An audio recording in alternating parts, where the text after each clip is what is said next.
ሰላም እንዴት ናችሁ? ቀደም ሲል በስራ ዘመኔ ያጋጠሙኝ የሚያስገርሙ ነገሮችን አልፎ አልፎ አካፍላችሁ ነበር አይደል? እስቲ ዛሬ ደግሞ አንድ ጀባ ልበላችሁ። ረጅም ዓመት ነው። በድሮ አምስተኛ ፖሊስ ጣቢያ በሚባለው ሰራ በነበረ ቀን ዘመን አንዴ ጥቁር አንበሳ ሆስፒታል 8ኛ ፎቅ ውስጥ የተኛ ሪከቨሪ ያለ ሰው ለፖሊስ ቃሉን መስጠት ይፈልጋል፣ ሂድ ወደ ቦታው ተብዬ ታዘዝኩኝ። ትዕዛዙ ከክልል ነበር የመጣው እና ተረኛ ስለነበርኩ ሄድኩ። ያ ቦታ በዛን ጊዜ በኤችአይቪ ህመም ላይ ያሉ ሰዎች፣ ማገገም ያልቻሉ ሰዎች እዛ ሆነው የሚታከሙበት ቦታ ነበረ እና ወደዛ ቦታ ላይ ሲሄድ ቦታው ላይ አንድ የጎላ ሚካኤል ቄስም የነፍስ አባት የሆኑ የተገኙም ነበሩ። እዛ ላይ በጠና ታሞ የሚገኝ አንድ በወጣትነት እድሜ ላይ ያለ ሰው መናዘዝ ፈልጋለሁ፣ ለቄስም ኃጢአቴ መናገር ፈልጋለሁ፣ ለፖሊስም ወንጀሌ መናገር ፈልጋለሁ ብሎ በመጠየቁ ምክንያት ነበረ እዛ የተገኘው። እኔ ቃል የምትቀበለው ሰው አለ ስለተባልኩ ነው የሄድኩት። ቦታው ሄድኩኝ። ቄሱም እኔም ባለንበት እንግዲህ ታማሚው መናገር ጀመረ።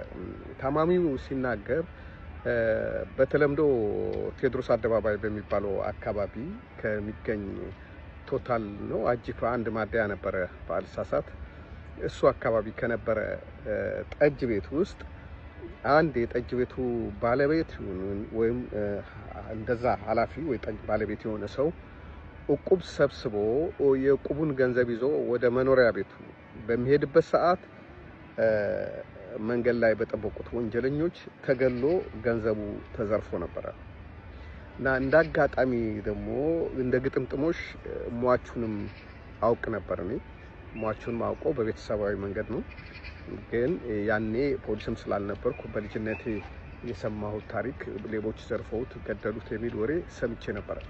ከብዙ አመታት በኋላ ነው እንግዲህ ይሄ ሰው ያን ወንጀል የፈጸምኩት እኔ ነኝ፣ ሌሎች ግብረ አበሮችም ነበሩ፣ ነገር ግን ሰውየውን ማጅራቱ ላይ በትልቅ ድንጋይ መትቼው ሲወድቅ ከወደቀ በኋላ ኪሱን ፈትሼ ይህን ያህል ሺህ ብር የወሰድኩት እኔ ነኝ።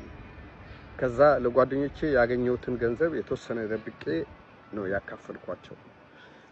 በሌላ ጊዜ ደግሞ እንደዚሁ ከሰው ላይ ወርቅ ቀምቻለሁ፣ አንጋርጌ ሰው ወጥቋል፣ ይሞት ይዳን አላውቅም እያለ ሁሉንም ወንጀሉ በዝርዝር ተናገረ እና ለመፈረም ቀና ማለት ያለ ሰው ድጋፍ ቀና ማለት የሚችል ስላልነበረ በጣቱ ፈረመ። በጣም የታመመ የመጨረሻ ደረጃ ላይ የደረሰ ሰው ነበር እና ይህ ሰው ለቄሱም ለፖሊስም ባለቀ ሰዓት ወንጀሉን ተናዘዘ።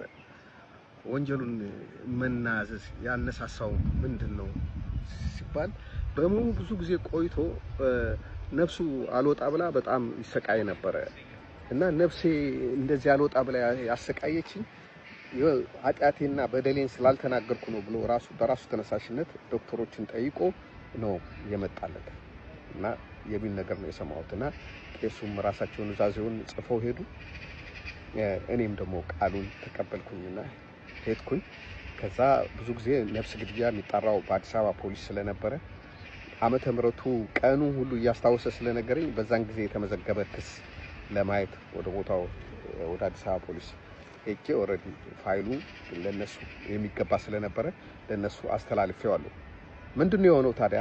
ሰውየው ይሄን ነገር ከተናገረ ከ3ኛ ቀን በኋላ አረፈ እና ማረፉን ሆስፒታል ለኛ ሲያሳውቀን ድጋሚ ቦታው ላይ ሄጄ መሞቱን ደግሞ ቤተሰቦቹ ወስዶ እንዲቀብሩ ተሰጥቷቸው ሲቀበርም አይቻለሁ። እና አንዳንዴ በህይወታችን ውስጥ የምንሰራቸው ስህተቶች የዘመናችን ማለቂያ ላይ ተደምረው ይመጡና ወደ ኑዛዜ እድል ያገኙ ሰዎች መናዘዛቸው ጥሩ ነው ብዬ ነው ማስበው።